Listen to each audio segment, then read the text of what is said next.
So, Chad, as you guys know, the Famitsu interview has now come out for Anniversary 10. And this is an interesting one. Now, we always get the Famitsu interview usually after the anniversary or during it, right?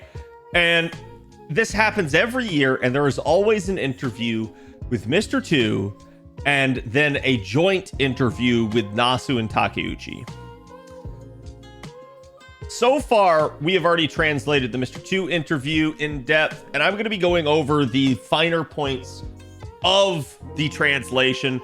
Trubs was kind enough, Mr. 2 Love Trouble was kind enough to translate all of this for us painstakingly over a couple of hours, and I took notes on everything that he said. So we're going to go over that. I'm going to give you guys basically what was said, some of the context for it, and my thoughts on it, because I made note of the things that I thought were actually important. So we're going to start out with the Mr. 2 interview here. There will probably be another video later on for the Nasu and Takeuchi portion. And then, I don't know, maybe a little bit more for like some of the interesting like data and stuff that came out of the Famitsu poll that they ran.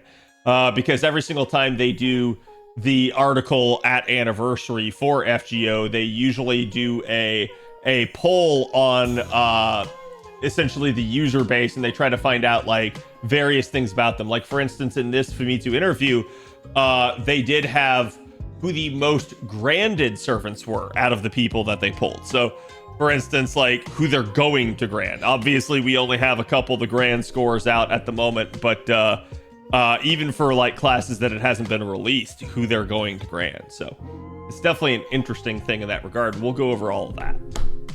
So let's go ahead and start out. So this is the Mr. 2 portion of the interview. If you don't know who Mr. 2 is, it's Kano Yoshiki. He is the lead developer for FGO, and he is in charge of all of Part 2, or Season 2, or whatever you want to call it. Basically, Cosmos and the Lost Belt.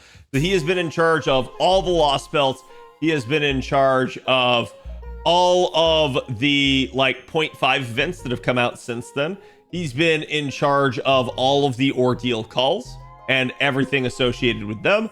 So basically, Mr. 2 has been running the game for 8 years now, and it's kind of wild.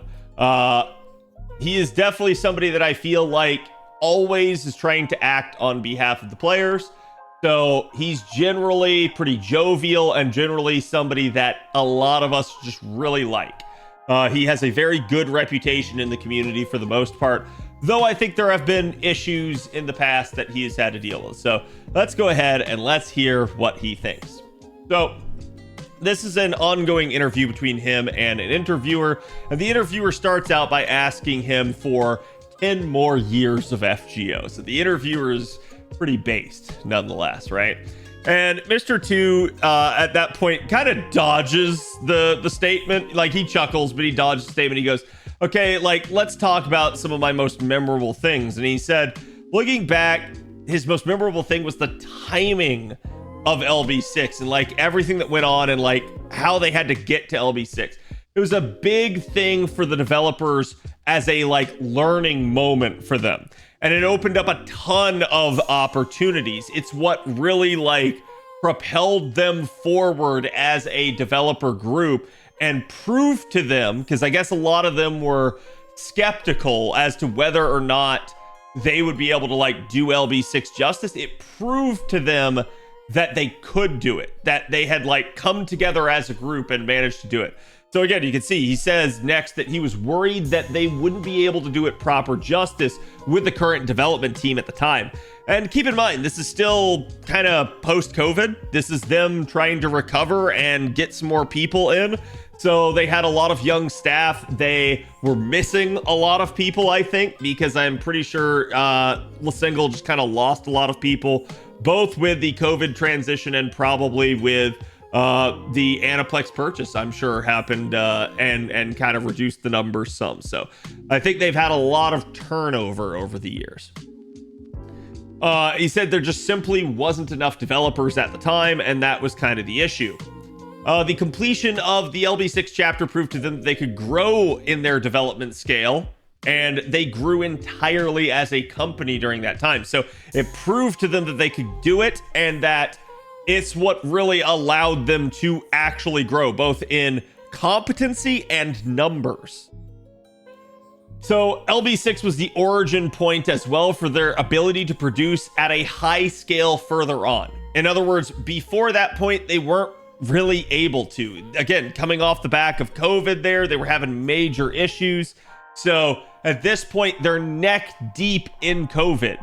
And they have a lot of people that are work from home, and they still managed to pull this off. He recounts that Takeuchi agrees that it was the turning point for the developer staff. So that is another interesting thing. As you guys know, Takeuchi, he'll be in the next interview, but he is the game's lead artist.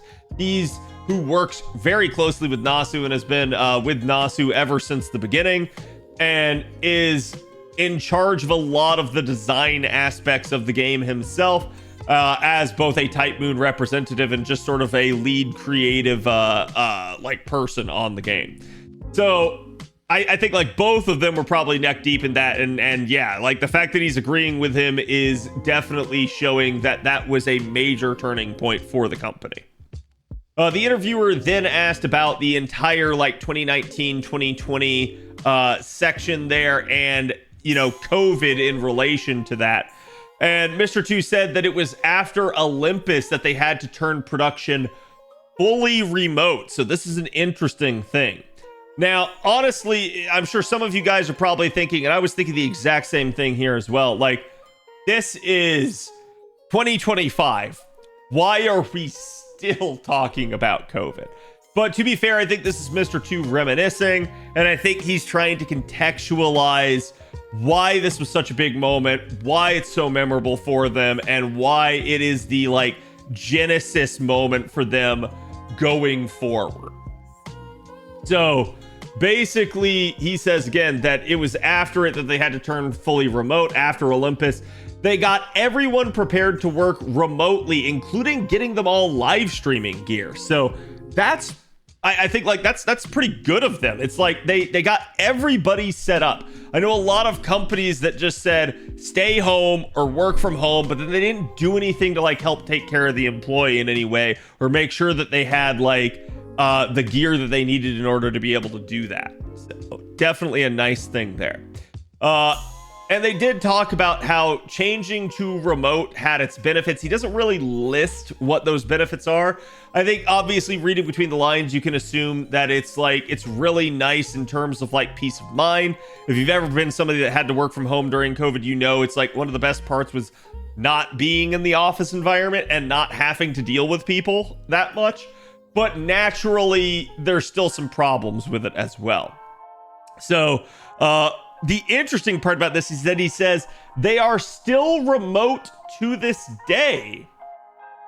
And actually, this is an interesting thing because Trubs mentioned it and he pulled it up on the website himself, but you can go find this on the LaSingle website. They actually list the percentage as of their last update of people that are in office and work from home, aka work remote, right?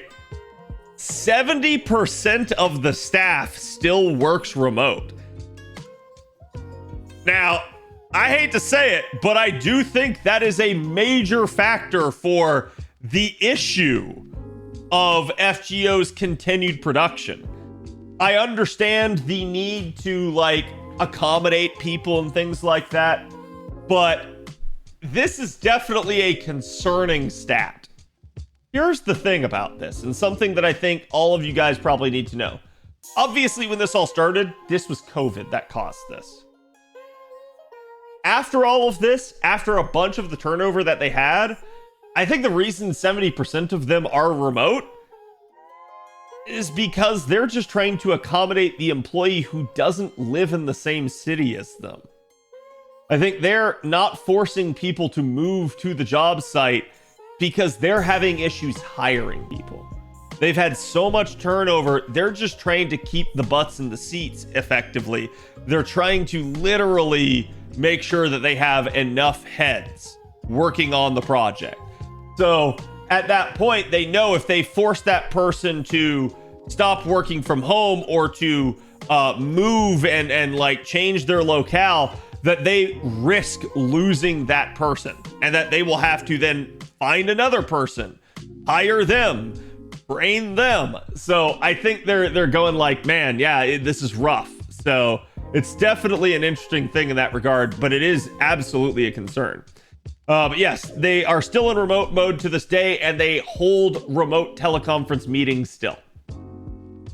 The interviewer states that it's still affecting them and asks for more live events now. So when he says live events, he means like actual in-person events, live meetups and things like that, okay?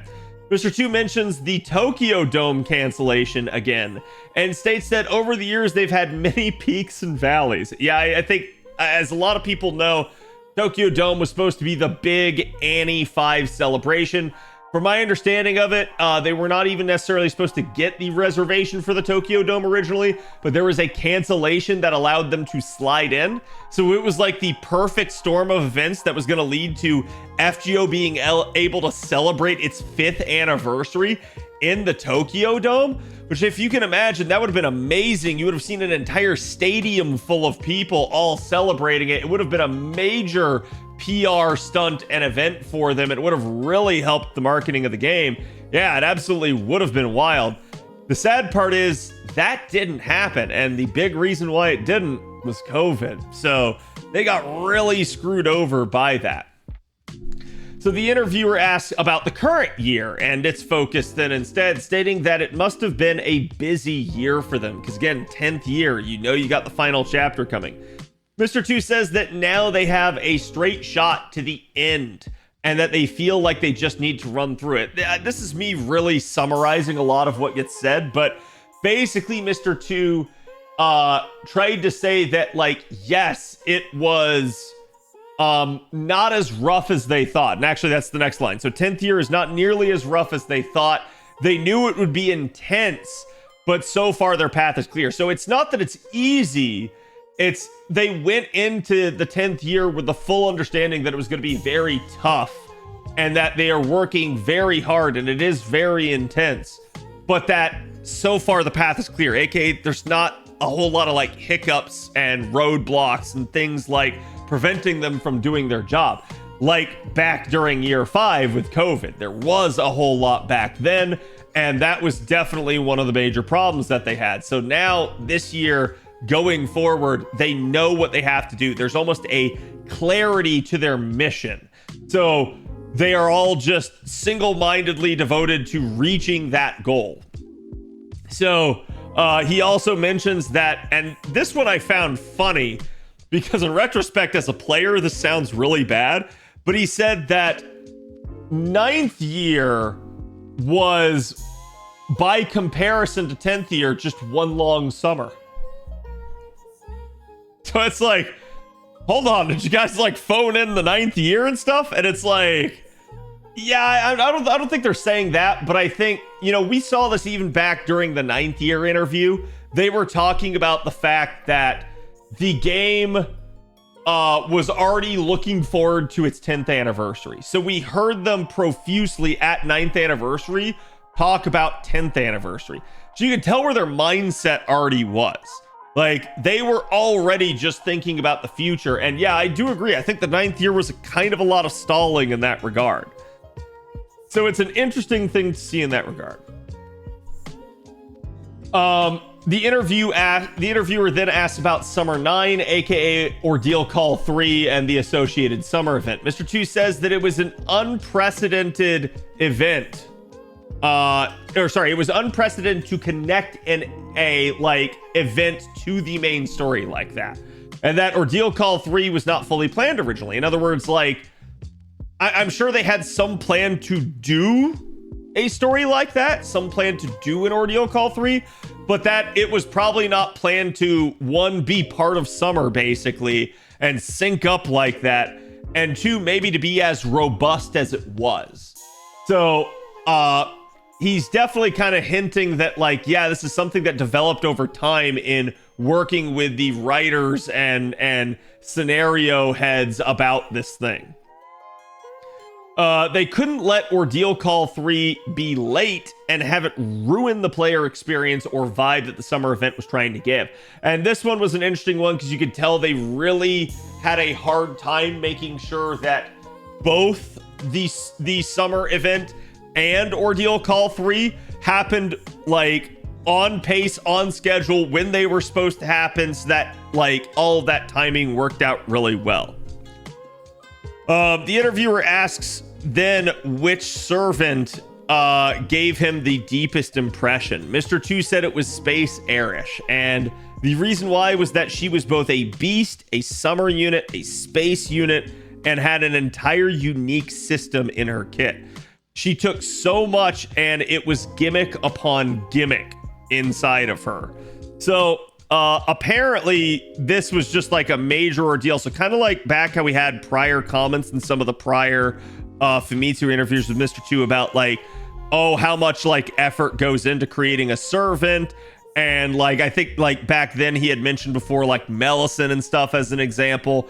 It sounds like Space Eresh was a particularly involved servant because of that, which I mean, I'm gonna say again, I think they probably felt the need to do that, given when Space Eresh came out, they actually did apologize and say like, we're sorry it took us so long to like get to this. So I think they knew it had been so long, and I think that's why she is so robust in a lot of like different ways, is because it was sort of their apology. They knew they needed to go all out with her to do her justice, so that it would kind of make sense for why they hadn't done something in so long. So apparently as well, it was the writer's suggestion not to let her gauge function when it was taken as a friend support. So if you guys know Space Eresh, she has the bond gauge. If a friend takes your Space Eresh, they cannot level that bond gauge up.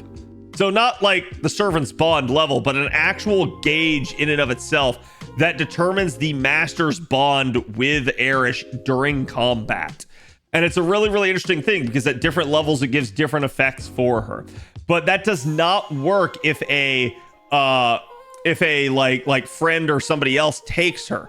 So it's an interesting thing. A lot of people memed about it when it came out. They're like, oh, she's this like un-NTRable servant and stuff like that because of the decision.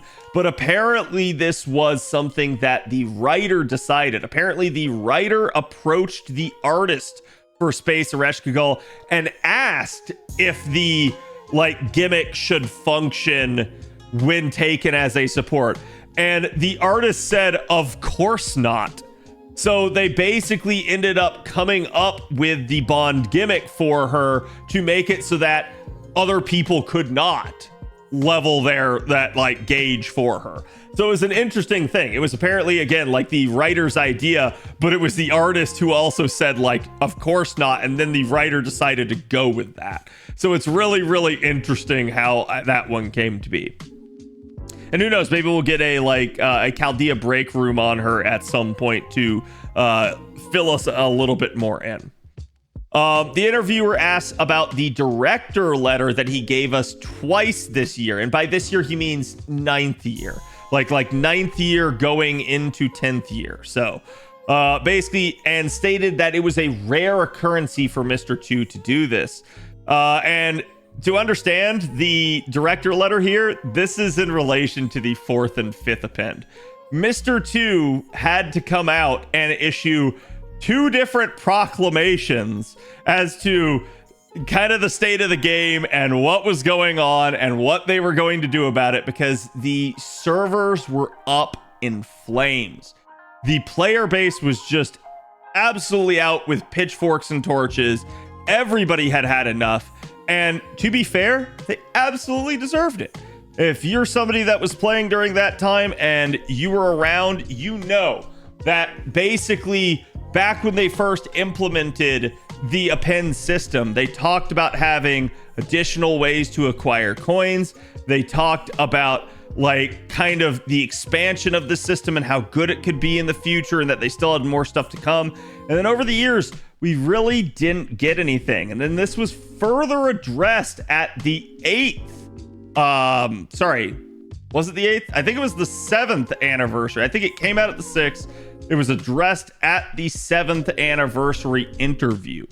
And they said that they knew, because this same interviewer, I suspect, we never really find out too much about the interviewer. At least I don't look into it. So I don't know if it's the exact same one we had back then or not, but usually it seems like it. But the interviewer back then asked Mr. 2, hey, are we ever going to get more servant coins? There's not enough. And Mr. 2 goes on and talks about the fact that the devs are aware that there is not enough servant coins, and that there will be a fix coming in the future for that, and that they know that. And I want you to take that bit of information, hold on to it for right now. Mr. 2 knew that and got asked it and answered it. So then 8th Annie rolls around, and there is no coin fix. There is no mention of coins. In fact, it's not even brought up in the Annie 8 interview, which almost makes me believe that, like, maybe La Single or Mr. 2 said, hey, don't ask about this. I'm not going to answer it, right? It's interesting that it doesn't come up again in 8th Annie. So we go another year without a coin fix. Then we get all the way to the 9th anniversary, and they roll out the new 4th and 5th appends, which require even more coins. And the server blows up. People are just angry. Why? Because obviously we were promised a fix to coins, and we don't get it at the 9th anniversary. Instead, we get new reasons to spend coins. So this deeply upset people, not only because we didn't have a fix, but also because there was just this, like, expansion of the system that if you thought you were done, now the devs were asking for more. It was basically like telling you, you haven't rolled enough, go roll more for your favorite characters. And still to this degree, I do remember back during 9th anniversary, there were a couple of people that started rolling to like NP7, NP8, and so on to try to get enough coins. And I laughed at them back then, because that was absolutely stupid. And to be honest, it's been stupid to roll for a 6 copy anyways already to begin with, because you don't get anything for it other than the coins. So watching that happen, I just went like, okay, I mean, I guess people can do that, but I think this is the hill to die on. This is the do or die moment. So the community gets deeply upset, and almost within 24 hours of the announcement of the 4th and 5th append, Mr. 2 comes back out and he issues an actual, like, a director letter, a dev proclamation from on high, talking about it. They say, we hear you, we're gonna fix this. And then the second letter that comes out later, I think it was about a week later or so, you'd have to go back and check, but then he starts coming out with, actually, I think it was just another day or two after that, he comes out and says, these are what the fixes will be. We will enact these. So you pretty much got back-to-back letters real fast there, because within about 24 hours, they knew what the problem was. And then within about 24 hours, they knew what the fix was after that. So definitely really interesting. Now, let's keep reading. Let's see what he has to say. So again, yeah, he's saying that, hey, that was a rare occurrence to give us, you know, director letters like that, especially in rapid succession in relation to the 4th and the 5th append situation. He says in summary that it was due to his lack of attentiveness. So he's not talking about the director letter. He is talking about the 4th and the 5th append situation. That happened due to his lack of attentiveness, he's claiming. He said he won't give more information due to it being unfair as to provide an explanation and excuses for his decisions. Now that's interesting, chat. Let's take that thing that I told you to hold on to and let's bring it back now. Mr. 2 says he's inattentive and that he doesn't want to go into further detail because it's like making excuses for himself. But if you remember what I told you to hold on to, back at 7th Annie, Mr. 2 acknowledged that this was an issue and said that a fix was coming.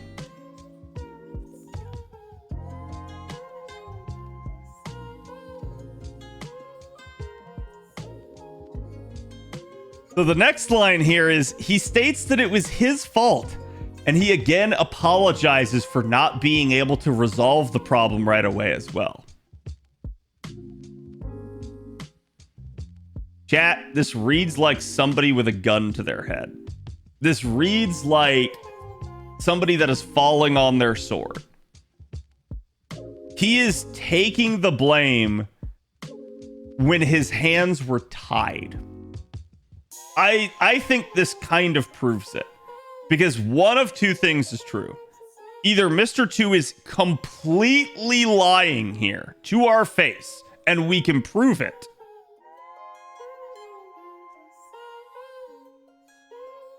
Or he got told that he was not allowed to implement the fix. He was not allowed to fix the coin system. Why? Why would he get told that? That's why. So, could be Aniplex, could be their monetization department. I don't know. I don't really care. But whoever was responsible for that decision should be fired.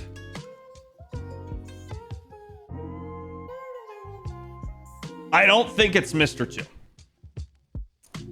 So, again, he states that it was his fault, and he again apologized for not being able to resolve the problem right away as well. It's really interesting, because if you remember the timing I gave you there, they had 9th Annie, and then basically within 24 hours, you have the director letter number 1 saying, "We hear you." And within another 24 hours, you have director letter number 2 saying, "These are what the fixes are." Those fixes were way too concise, way too perfect solutions for everything. So allow me. Back when Mr. 2 said at 7th Annie that there was a fix coming, the fix was the bond coins. They knew it. And how do I know this? That's also the anniversary interview that he starts talking about your need to bond up your units. They knew that was the case. They already knew what the fix was. Why couldn't he implement the fix right away? Wasn't him. Wasn't because they didn't have enough devs. Because the devs got forced to work on other things other than a fix. The devs got told to stand down. They knew what the fix was. If they didn't, there's no way they come up with it within 48 hours of the problem occurring. And it'd be one thing to propose some fixes. It'd be another thing to have precision fixes and lay them out as to this is the way every single thing is going to change. We will fix it. And that's exactly what he says. We will fix it. We will make this right. Way too fast. I don't see anybody in the developer industry respond that fast. And the reason why is because they already knew. They already knew how to fix this system. It was planned all along. In fact, I'm going to go out further on a limb. The fixes to the append system and servant coins were probably drafted at the same time as the append system. And then the monetization department got a hold of it and asked them to change it. To basically carve out a part of it that they could make more money off of it. I think that's the way this goes. Because that's what logic kind of indicates happened. It's like, I'm not assuming that they were doing this necessarily like because they were ignorant. I'm assuming that this was maliciousness behind the scenes. Because every other action the devs take in FGO is usually benevolent. Like, they don't do anything like this normally. The devs are usually very much on the player's side and always trying to do player-specific stuff. And the worst part about FGO is always its monetization. It's always the rates and the things that have to be tweaked, which they're probably controlling and dictating from on high. So it's an interesting thing to see. But let me know what you guys think about that. continuing on here, he goes, again, he states it was his fault and he apologizes for not being able to resolve the problem right away. The fact that he specifically mentions this sounds like another falling on the sword. He's specifically taking credit for certain things that I don't think are his fault. I think that's why he's listing them out. He says he didn't think thoroughly enough and decisively enough to prevent the issue. That sort of thing could actually be the case, but if anything, he acted very thoroughly and decisively within 48 hours afterwards. It was possible, but I still think the stuff kind of adds up to this wasn't on him. The interviewer then asks if we will ever get additional systems that use servant coins.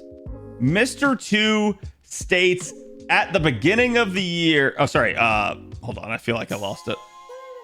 Mr. 2 states, no, there will not be. And to make sure that you use any servant coins that you have instead of hoarding them from now on. So he's saying you don't have to hold your coins back. You don't have to kind of sit on them thinking, oh, there's going to be a 6th append. Oh, they're going to add like some new feature that uses servant coins. He's saying all of that is done.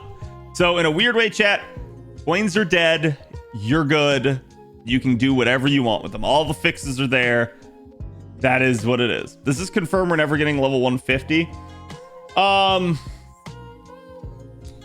No, but it just means that you're probably not going to get anything tied to coins anymore. Like, that system is complete. Yeah. So the interviewer asks, when did the concept of having 2 Christmases happen for the 9th year? So if you guys remember going back to 9th year, we had a full-blown Christmas event, and then we had the like Arcuid Phantasm Moon raid with Neko Arc and everything like that. So we actually had a double Christmas event back to back to back. And it was kind of in a similar way. It was similar to Ordeal Call 3 in summer. They were tandem events that were tied into each other. So he states that at the beginning of the year, but he's unsure of the exact timing. So like this came about early on in the 9th year. He said Mr. Nasu said it was just an additional scenario gimmick and to add it to the schedule. So he's like, Nasu didn't tell him anything more. He just got told to add it, so he did. He said at the end of the year, basically they kept ringing the bell for an event that was resounding. The wording here is really like flowery and like verbose. He's trying to sound like almost philosophic, right? Nasu said that it was an event for the pre-New Year's bell, and that once he understood that, once Mr. 2 understood that, that was the gimmick. So Nasu was just telling Mr. 2 these things, and that once Nasu said that it was a pre-New Year's bell event, he understood what the gimmick was. And Trubs actually went out of his way to provide additional context for this. He says, in Japanese culture, there is a like New Year's ceremony where they ring a bunch of bells leading up to the new year. And that like then the final bell rings and it rings in the new year. And that's what this entire thing was referencing, this entire event sequence. The interviewer is at that point actually surprised and shocked that he revealed that info, and Mr. 2 just said that that's just how like workshopping for Fate Grand Order always goes. It's like just Nasu comes up and tells him something, he does it, and then like maybe Nasu like explains it, he goes, oh, okay, that's what you're trying to do. So like it's very informal and they just kind of do it. The interviewer asks if it was rough though due to the timing of the year. He says it's the end of the year, you know, obviously everyone's busy. Like was that rough on you? And Mr. 2 said yes, that they had to increase the health of the boss during the raids, and that basically whenever it comes to raid bosses, they keep having to do this. So in other words, like they had to mind it even though it was the end of the year thing. And he said that it's a balancing act, that they have to make sure that there is enough raid life for everybody to participate, but also so that at the same time there is simultaneously none left at the end. So if you don't know how raids work in FGO, they operate on a timer. The timer has an auto kill function that if the rate exceeds it, basically the raid will die faster. But if the rate basically falls under the auto kill rate, the auto kill kicks in and it will make sure that it dies on time. So back during that event, the raid was on pace to die within about like 2 hours, and they had to literally add more life to it. And I remember this because I was up at like some ungodly time of the night doing this raid, and I was like, well, I can either go to bed and do it in the morning, or I can do it now. And I realized if I go to bed and try to do it in the morning, it's not going to be there. But thankfully, over the evening, they added some more. So I got my farming runs in that I needed and then went to bed. And thankfully, because they added more, it was still there when I woke up again. So I got to do a little bit more farming. But yeah, that's apparently a major problem that they've had, is they always had this issue with raids and they have to keep tweaking it. Which if you've seen the stuff on NA, it's also present there. Mr. 2 says that, the interviewer asks if we will get a Grail front this year. So he basically says this is interesting that after all of this time, like, we still have not had a Grail front again. In fact, I believe, chat can correct me if I'm wrong, but I believe the last one that we've had is the one that's coming up this year on NA. I believe it is the Castle of, like, Night and Day. So we have definitely not had a whole lot of Grail fronts. And that's why the interviewer's asking about it, which is really funny because the interviewer also asked this in one of the prior years. And that's what led to the revelation of the BB Grail front that was coming that year. So Mr. 2 says that they don't have one for this year because they had to prepare for the final chapter and the grand duels. So he basically states, like, we wanted to do the grand duels instead. They're just kind of what took up most of the time. But this is where it gets interesting. He says he understands that it's one of the unique and fun gimmicks of FGO, but that after the final chapter, they're going to try to adjust things so that they can do more things later. So the way he words this is, it's like him trying to say, hey, we're aware, but we are focused on getting to the final chapter. And that is our primary goal this year. We know people want this, so maybe after the final chapter comes out, but right now, no, we don't have time for it. And it's interesting because he also mentions them making some changes after the final chapter. So that's right there, a little breadcrumb to hold on to, because that's a very interesting idea that the devs are going to make some adjustments after the final chapter.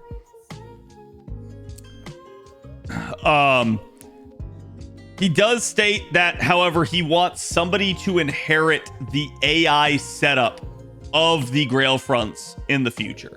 So if you don't know, Grail fronts use pretty unique AI for FGO, something that the game had not really used prior, which is like, you know, not just a unit using skills and timings and stuff like that, but also moving around a map and like strategizing what to attack and stuff like that. So that prior to Grail fronts had not been a thing in the game, and that was an interesting thing that they had to add.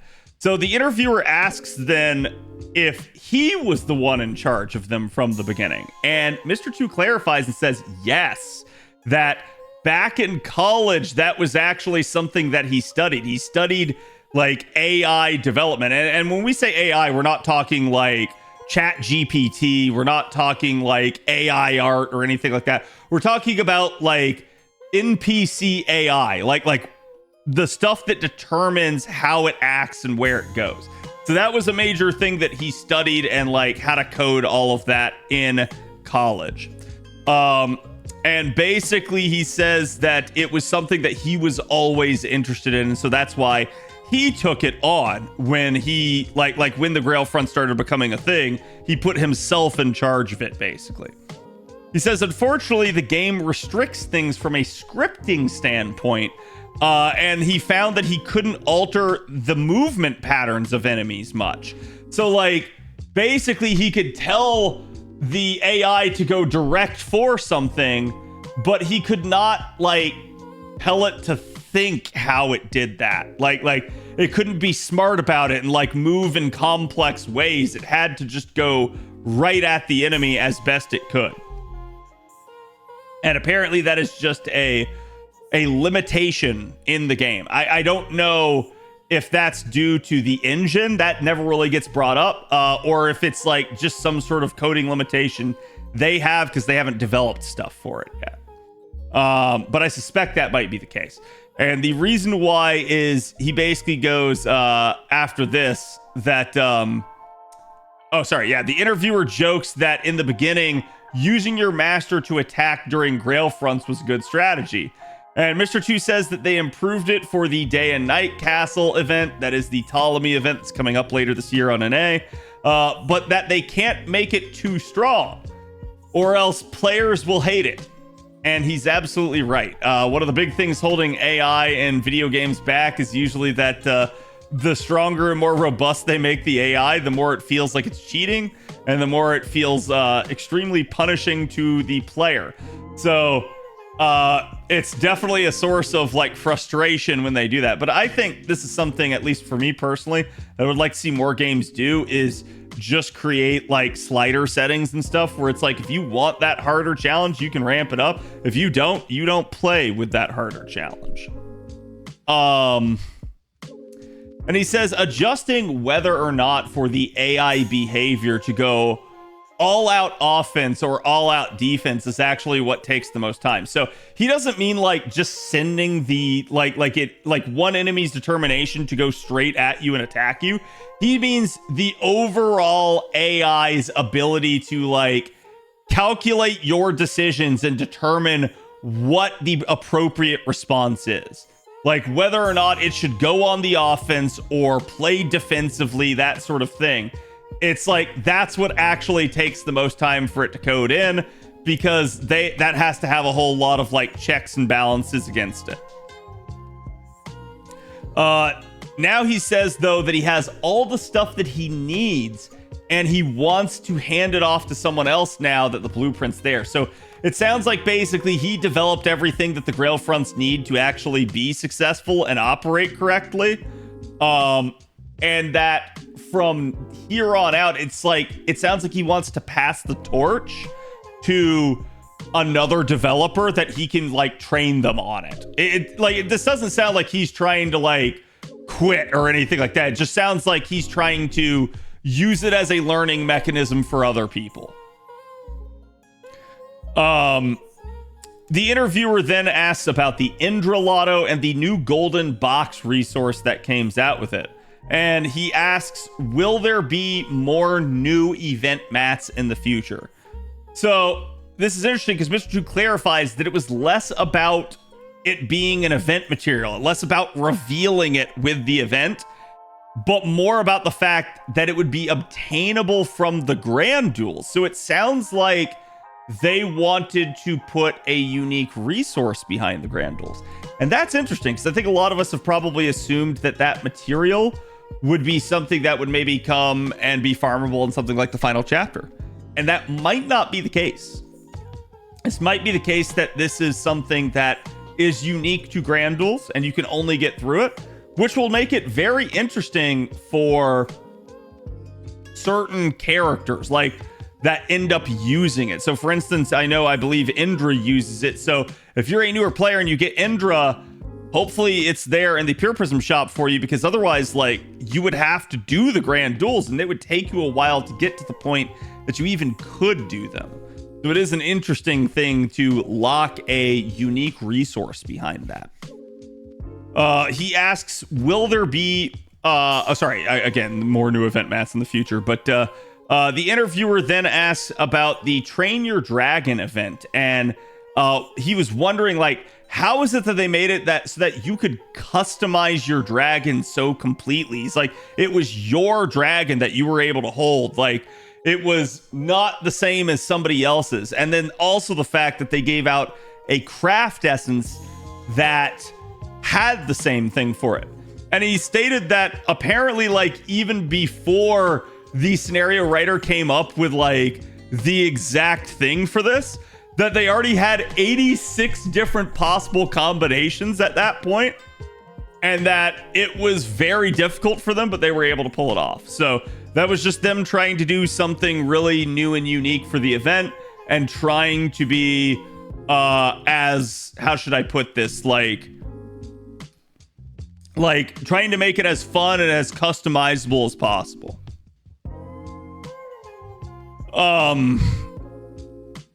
There is some confusion, but basically after this, the interviewer asks about the April Fool's app, and he asks, hey, like, this says that it's the final app. Is that true? Is this the final April Fool's app that you guys will ever release? And it's unclear as to whether or not Mr. 2 is being completely serious or joking here. But basically, the reason why we're unsure, because he says, yes, it's the final one, but we've had something like this before where they said, like, oh, it is Gura Gura Final Hanoji. And everyone's like, oh my god, it's the final Gura Gura event. And then we've had multiple Gura Gura events since then. So it's entirely possible that they're just memeing on that. And honest to God, this is exactly something that Rio would do. If you guys know, like the artwork that Rio does, Rio is always memeing the game. I could easily see Rio saying, we're going to call it the final one, literally to just mock the fact that they are calling it the final chapter of FGO. So, like, I could easily see him doing that and being like, yes, this is the final April Fool's. And then it's like, and it's not. But it is a really, really interesting thing there. Okay, so the interviewer says, at that point, speaking of that, why haven't we seen the artist Rio's official picture yet? Like, why haven't we seen a caricature of them, of the artist? And that also that we don't have artwork from Rio for any of the newer servants that have come out since then. And he's like, you know, like, hey, if that's the final app, are we gonna get those artworks? And then Mr. 2 laughs and he says that he hopes those Rio arts come out. So that's why, like, it seems like Mr. 2 was just playing coy and like, I don't know. Yeah, it's the final one. Like, it seems to me like he's joking, but it's up in the air. We're not really sure.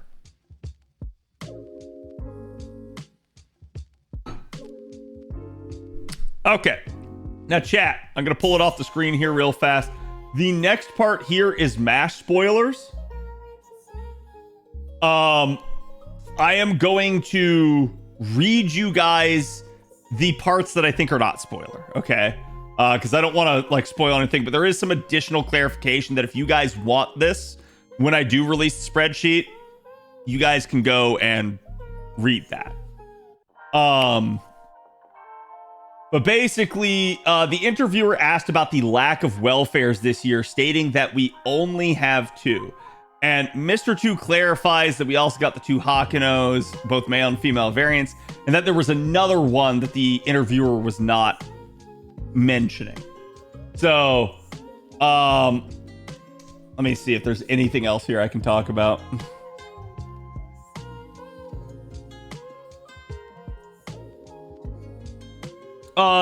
There is a specific question about a character and mentioning that they seem like they're a combination of the gimmicks from other characters.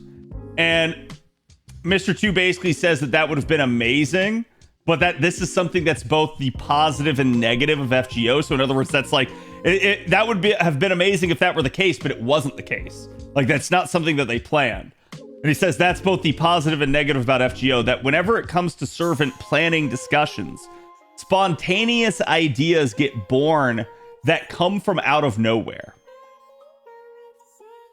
Someone comes up with a new gimmick and then they design the servant around it. So it's not that like they're like the servant is probably already like conceptually planned, but gameplay wise they're not.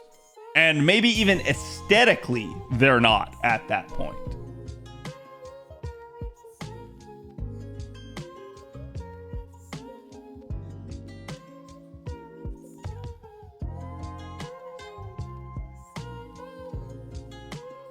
Okay, yeah, that's all I can read you guys from that.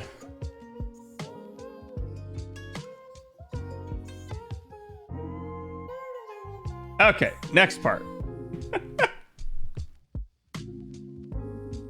I'm aware. You'll see. They talk about that here. Well, actually, I think that's in the next interview, but either way. Okay, so now the interviewer asks about the lack of large system update in year 10. So he goes like, hey, you know, like we have the grand system and stuff. We have like the coin system, which you said is done. Why is there not a large system update? Why is there not like some brand new spanking system? And Mr. 2 says that while they're moving on to the final chapter, they came to the conclusion that they're not going to do a large system update. So in other words, not now, not yet. They don't want to change the environment so drastically because of people choosing their grands. He said they wanted you to kind of have, and I'm ad-libbing a little bit here, but they wanted you to have that power fantasy. They wanted you to like, they wanted it to feel strong. They didn't want to like change the system and have it like affect your grand choice. So that's why they held off on stuff like that. The interviewer asks if that was the reason, though, that they were telling people to level and bond all of their servants. So the grand system, is that why?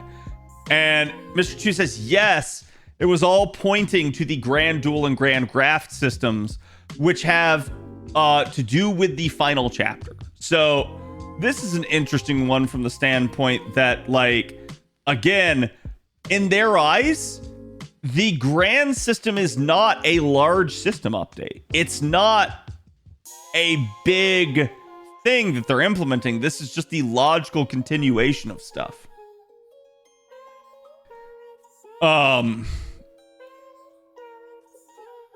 He says it was intended as a warning to help people prepare for the final chapter. So again, that's why they were telling people level up and bond all of your servants. It's a warning for that.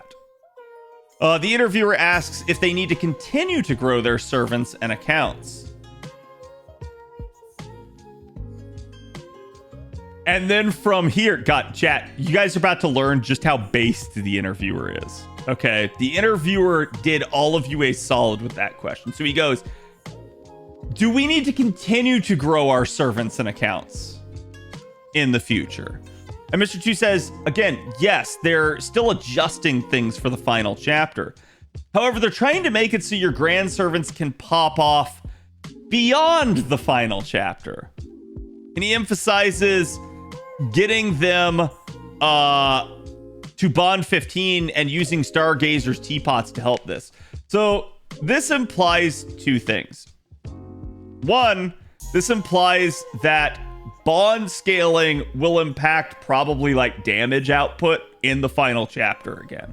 So yes, work on the bonding of your grands at minimum. If you do no one else, try to bond up your grands, okay?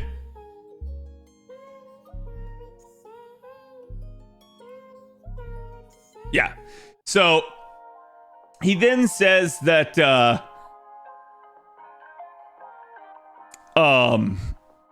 they already knew about the able to equip your CE bond gimmick ahead of time, and they wanted to warn people. And basically, this was something that they had like deliberated over for a while. And so the interviewer asked about the concept of being able to select a bond CE effect or the 50% charge effect on your grand, and if there was a consideration for maybe doing other effects. And Mr. Chu says that originally they had come up with some other ideas and just increasing the cost to scale to that idea. So like maybe you had one that was like, I don't know, like 50% NP damage, and another one's like 30% attack up. Well, then the 50% NP damage would cost more than the 30% attack up or something like that. That's me making examples just so that you guys kind of understand that he's saying like the increasing cost of different effects.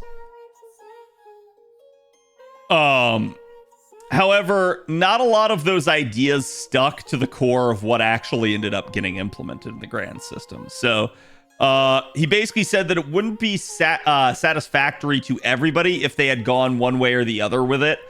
And they were basically deliberating over this for a long time. And then Nasu stepped in.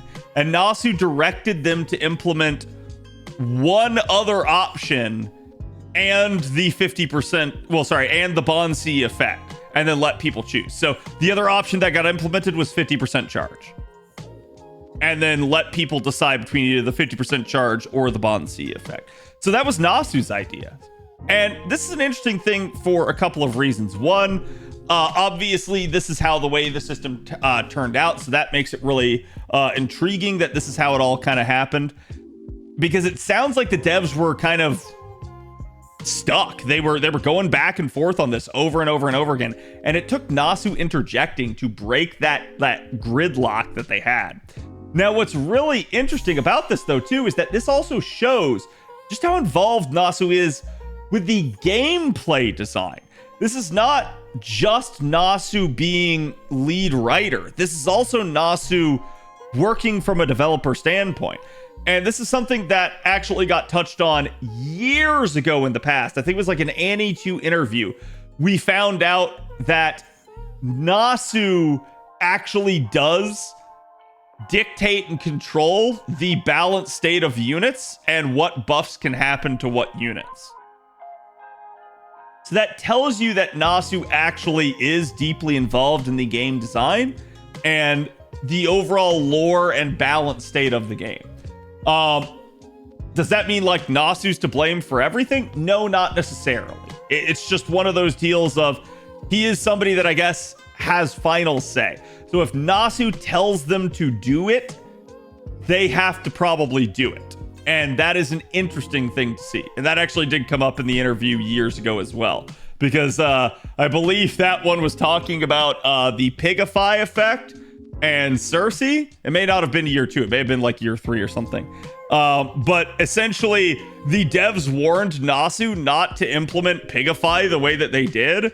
And Nasu insisted that they do it that way. And that is exactly why you have Pigify the way that it is now. And that's why every single entity in the game has to have a trait as to whether or not it is Pigifiable on it now. Because basically they wanted to implement it as just another stun. Nasu was like, no, this is a trait. And they were like, don't do that. And Nasu was like, we're doing it. So essentially, Nasu just caused more work for the devs. But it's interesting to see that that is how things work behind the scenes. So yes, Nasu actually stepped in and told them to implement one option or the other and let people choose. So instead of forcing adjustments to every single Bond CE, they created a functionality that everyone could agree on. Now, this is also interesting because this implies that they're no longer going to fix the Bond CEs, which it sounds like they had originally been planning to. That sucks, because I think all of us would agree that Bond CEs could be a whole lot better. But it sounds like this is what took its place. To be fair to them, they would have had to have rebalanced over 400 different Bond craft essences. That is not easy at this point. But I would also say that this is something to me that they probably should still do over time, and just do it over time, roll it out in increments, and don't make it like a, hey, you got to do this like all at once type deal. But I get it.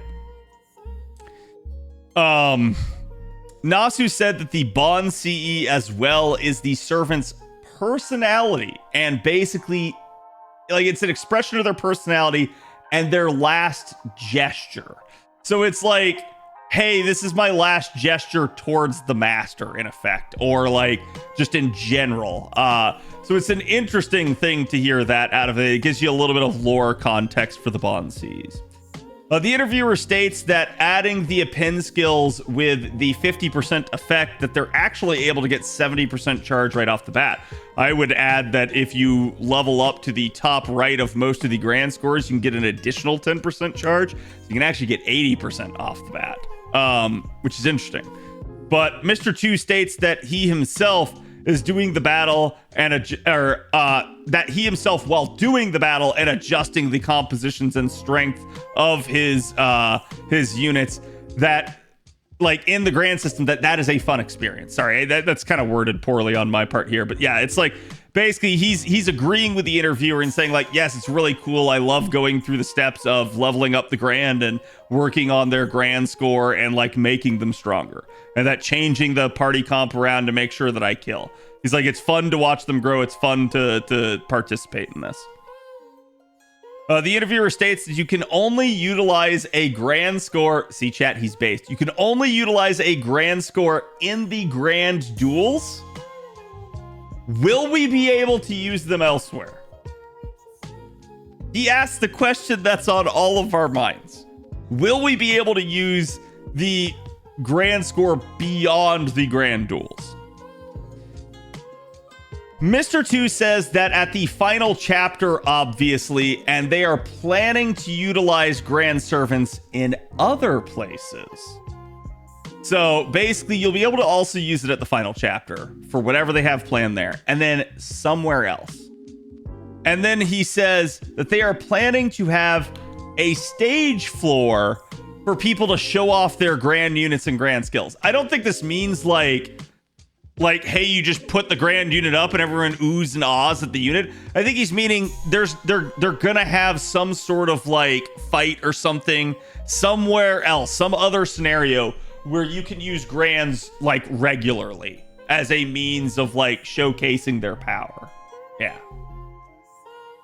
The interviewer, based as he is, says you can have 9 grands, but we can only have 6 grands in our party at the same time. Can we get all of them in the roster at the same time? So in other words, can you fit 9 units into a party comp? Mr. 2 says they're in the testing phase, but that they're currently looking at how they can bring all 9 of these grands and have them be used at the same time. So that's interesting. He doesn't clarify, but he basically tells you look forward to it, and that all 9 grand servants will play a role of some sort. So don't read too much into that, chat, but it sounds to me like it's something they're aware of. They are working on it, and they know that this is a thing, and they want to make it like something that they can do. That does not mean you'll get all 9 in the party at the same time, though. Because if nothing else, you could also interpret this as, like, if you think back to, like, Solomon Temple of Time, right? Maybe there's just, like, a raid that each of your grands is assigned to. So, like, that would be a way to make sure every grand was useful. So, like, I could think of ways that they could do this without doing what the interviewer said.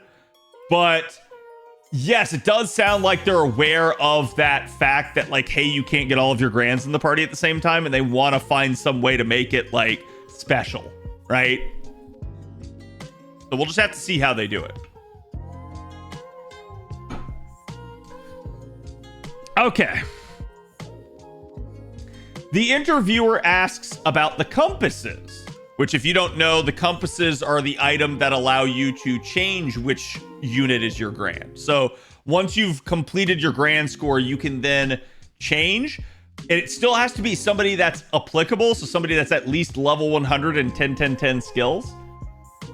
But if he's basically asking about that item, like, will we be able to get more of them in the future? Because right now that you get 5, I believe, per grand score, per grand duel that comes out. So there will be a total of, let's see, 5 times 9, 45 of them. So that is a finite number. You will only be able to change your grand choice 45 times. So can you get more of them? Mr. 2 says, probably not. At least not until the final chapter is over. They want you to pick your grand servants first and kind of stick with it. It's like they had to allow you the ability to change, but they want your grand choice to mean something. So what's interesting is that he's basically saying, hey, in the future, yes, probably. But they want the grands to be an important choice. They don't want you guys just hot swapping grands on the fly constantly. So I do understand that from a developer standpoint, why they would want that. The interviewer says that while there were no major updates this year, small quality of life this year has really helped out. So if you guys can think back to some of the stuff that has happened this year on JP, you would definitely see at least some really beneficial quality of lives that have come out. And Mr. Chu starts to talk about this. So he goes, yes, the 10 billion QP cap raising and the ability to use storm pods in other nodes now was stuff they were able to implement without having to change too much. So kind of back to earlier where he said, hey, no major system update this year. This isn't that. He's saying this is a smaller quality of life. We could get it done. This wasn't too hard on us, and we knew that people wanted this. So he also then says that while avoiding large-scale updates, they're still planning to do other small quality of life updates like this, little by little. He did say, though, that due to the final chapter, they probably don't have time at the moment. So again, they are, as he mentioned before, just kind of on a clear shot to the final chapter now. They know what their goals are. They know what they have to do. They are just doing it. They are in laser focus mode, and they are getting to that end chapter. He does, though, state that he would like 2 new quality of life features. The first one is an auto craft essence feature whenever you are filling out your friend support. So this is like your support loadout for like events and things like that. He's talking about, hey, I'd like the ability to just be able to like press a button and have it just load craft essences onto the support loadout for me. He's saying it's pretty tedious and time consuming, and he actually recounts during this point that he is really tired of like his friends giving him these like wide-eyed stares when he doesn't have the event support loadout set up, and like basically it has the wrong craft essences on it. So he's like, I'm tired of that. We need an auto function so that I don't have to do that. Which is interesting. I think it's an interesting idea. Obviously, it's not going to be as good as like hand picking which craft essence goes on which unit, but I get it. I do understand across like 3 different support loadouts that can take quite a bit of time. He also would like a button to max event item shop conversion. So if you guys were just doing like summer event here on NA and you were like, hey, let me convert my currency to QP, or you were going like, hey, let me purchase this amount of like embers or this amount of an ascension mat, you'll notice you often have to like drag the slider all the way over. He's saying, instead of that, I want a button that I can just one press and it maxes it. So it will just immediately take the most that it can. I actually kind of agree. That sounds like a really, really useful thing, honestly. Like, it's not like a big deal, but it's one of those things where it's like over the years, I think we've all just become used to doing it, as opposed to like, man, it would be nice to just hit like basically redeem all in effect. So that's definitely a nice one. The interviewer then asks about the insane amount, and the interviewer is really emphatic about this, the tremendous amount of the anniversary gimmick, as he calls it. aka the 1000 courts. So Mr. 2 wants everybody to do the final chapters together. So I'm gonna say this, pay super close attention to this point, chat. This is later hinted to be extremely important in the Nasu interview. And to give you guys a bit of a preview in TLDR, there is a lot of discussion about the future of FGO in the Nasu and Takeuchi interview and the ongoing of the game and Nasu's willingness to do more for the game. And he said it will likely come down to a couple of things. One of them is like social media, SNS as he calls it. And the other is the clear rate of the final chapter. That's going to be a big thing that they're looking at. Basically, if people are not actually doing the story, if they're not actually completing the final chapter, why do they need to keep doing more story for the game? So, this is my big thing to you guys right now. If you would like FGO to keep continuing on, if you want more of Nasu's amazing stories to be written for this game, and you play on JP, please do us all a favor. Get caught up on story. Get that 1000 courts. And do the final chapter when it comes out. Please actually finish it so that they go, okay, people do care about this story. People are interested to see more. Okay? Now, I think this is interesting because I think this is something that behind the scenes, the devs have known for a little bit. You've seen they have majorly been pressuring us for years now to finish the story. And Nasu has even commented before now about, well, we'll see when the time comes and it will depend on the players. So I think this has been a benchmark for Nasu behind the scenes for a long time. And he has been telling the devs that if they're not completing story, I'm out. So I think that's why the devs for so long have been pushing us. Complete story, please. We will give you all these rewards. Please do it. They want, it's job security for them. They want to keep going. So again, he says he wants everybody to do the final chapters together. The interviewer states it's a tremendously insane gift, as well as the everyday free story summon and animation updates are. Mr. 2 says that servant animation updates will start happening more from now on.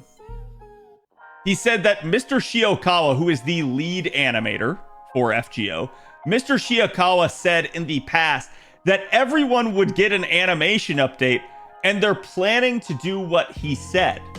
I did put in the notes here, this might apply only to older units from when he made that comment, because this was a comment, I don't even remember it. It was a long time ago, I suspect.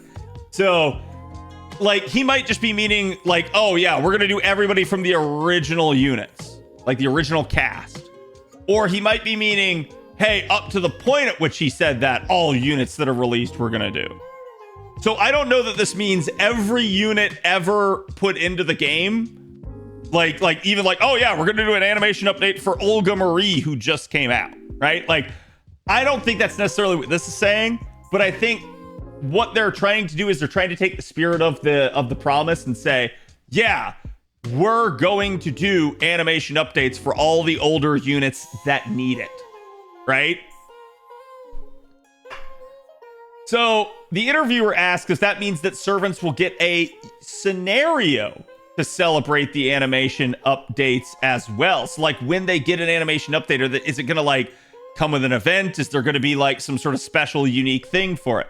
Mr. 2 says that they want to make it a yearly gimmick from now on and put them out as they go. So this at least implies that it will be like an anniversary thing where like, hey, each time an anniversary rolls around, you get new animation updates, which I don't know about you guys, chat, but we went 2 years without an animation update at all. So if we get a couple every anniversary even, that's already an improvement.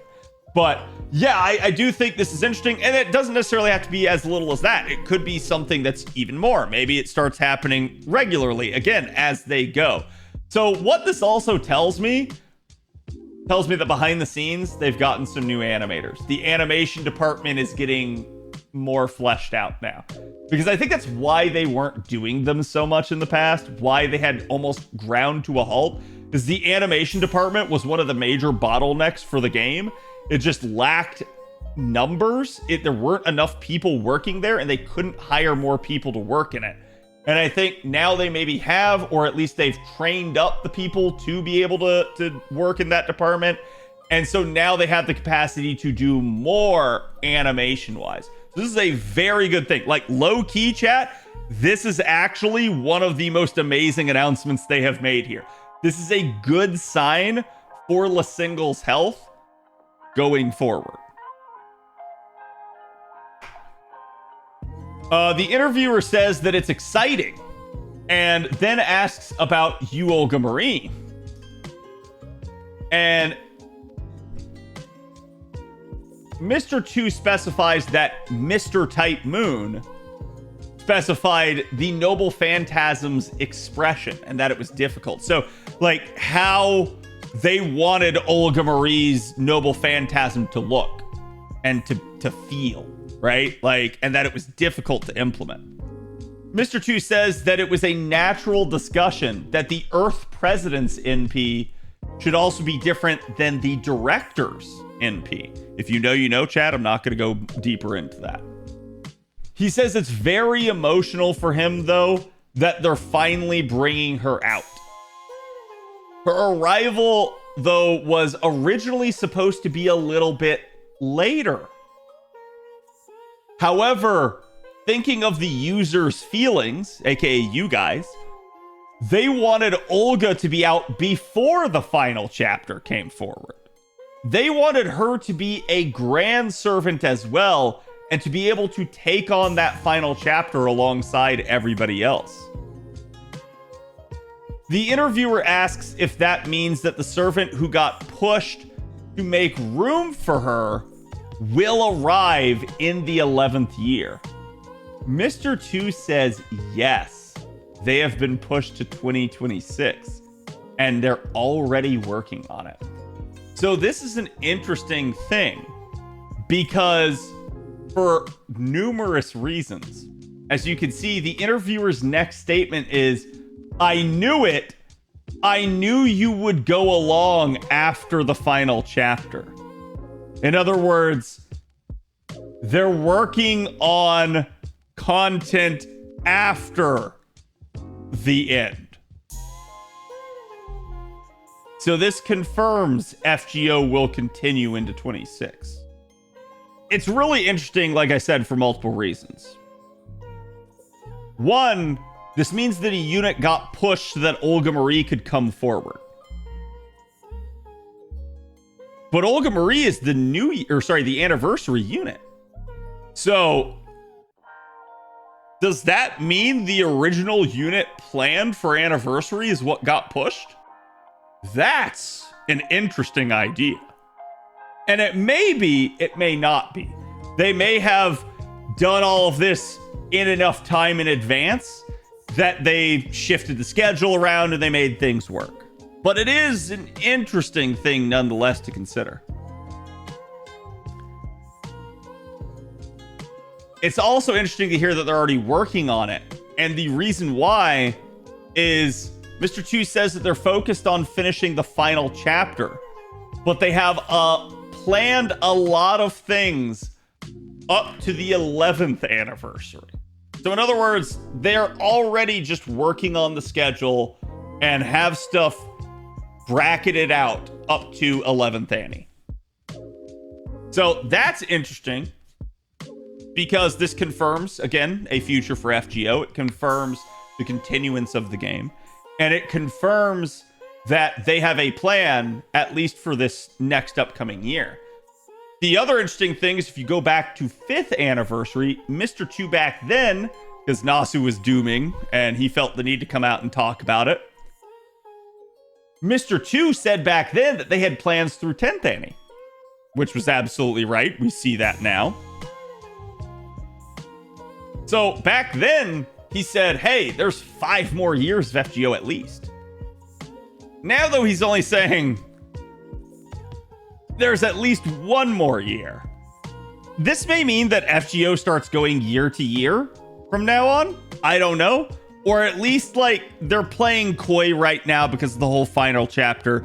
This is Mr. 2 trying to let you know there will be an FGO after the final chapter, but we just don't know what form that's going to take. So it is what it is. You can read as much into this as you want or as little into this as you want. But Mr. 2 says, yes, they've been pushed to 2026 now. They're already working on it, blah, blah, blah, blah. And he also says that the interviewer asks, once the final chapter is over, are we going to have like shenanigans and other like kind of like spin-off things and like joking things? Like this one's kind of like vague as to what the interviewer meant. I talked to Trubs about this one specifically, and he mentioned that like it seems to me that like they're asking like, are things gonna maybe like open up more afterwards? Mr. 2 says that he's unsure, but that he does know and wants to keep it a secret for right now. So in other words, like, it's not that he doesn't know. It's not that he's actually unsure. He just doesn't want to tell the interviewer. Obviously, he doesn't want to let the cat out of the bag. But he specifically mentions continuing through Valentine's next year, which I found this really interesting because he had just mentioned the 11th anniversary. So I wonder if the unit that got pushed, which was the genesis of this conversation, is now the new Valentine's unit next year. So that would be interesting. And I'll let you guys' minds run with that. Because otherwise, I didn't really see any reason why Mr. 2 specifically brought up Valentine's. It was a really weird thing for him to kind of just drop there. I think there's only 1 female left in the silhouettes. Yeah, who knows? I mean, we say Valentine's chat. Valentine's, remember, in Japan, Valentine's is both Valentine's and White Day. So, like, he could just be using it interchangeably. The interviewer asks for Mr. 2's final comments on the end of part 2. And Mr. 2 refuses. He literally says, no, I'm not, like, I can't do that. He goes, I can't put this into words right now. And he gets really like emotional and philosophic here, and he says that he wants to do it with everybody. Giggity. He wants to do the final chapter with everybody. So he goes, let's all conquer the final chapter together. He asks everybody to come back for the final chapter release at December 20th. See, chat? See my point that I was making earlier? Mr. 2 really wants people to do the final chapter. And you need look no further for any ulterior motive than just like, Mr. 2 has worked on the game for 8 years. And to be honest, he was with the game even before that. He's been in charge of it for 8 years. So like, naturally, he just wants everybody to enjoy, quote unquote, the final product of that. Like, he wants everybody to come back, whether they are, currently playing or somebody that's maybe like, taking a break from the game. He's saying literally everybody, come back, come play the final chapter. But that could also mean because, again, he wants people to clear so that this helps, right? But he does specifically state they will not delay for anything. They are not stopping. They are full steam ahead to the final chapter. They will not let anything delay it. The interviewer asks for his feelings again towards the final chapter. And Mr. 2 says that he's really unsure of what to say. He's been the part I like how I just said all this. He's been the part 2 guy for 8 years now. But at the same time, he does feel a little sadness. This will be a large event, though, that will conclude part 2. If it goes beyond their expectations, it would be greatly appreciated. He has been crying recently because the road to the end of this part was so long. So, like, he basically just comments that, like, he's been reflecting, he's been thinking, and he says he still remembers the beginning still freshly, even though it was so long ago. So I think it's like, it's him having to think back over the years and everything that they've struggled with, everything that they've accomplished, and it's like, it's emotional for him. He goes, Mr. 2 will be putting on a strong face at the release. But when he goes home and plays the final chapter himself, he'll probably cry. And then he, like, kind of wraps up the interview and, like, basically just is, like, wishing everybody again, like, hey, please come play the final chapter. You know, I'm sure you'll enjoy it. That sort of stuff. It's just like, I didn't put that part in the interview because at this point he's kind of getting repetitive. Because, again, you can tell he's getting emotional. And I understand. I think, like, when you've worked on something for 8 years,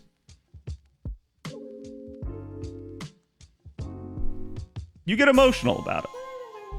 You start thinking about, like, everything that you've done, everything that you've accomplished.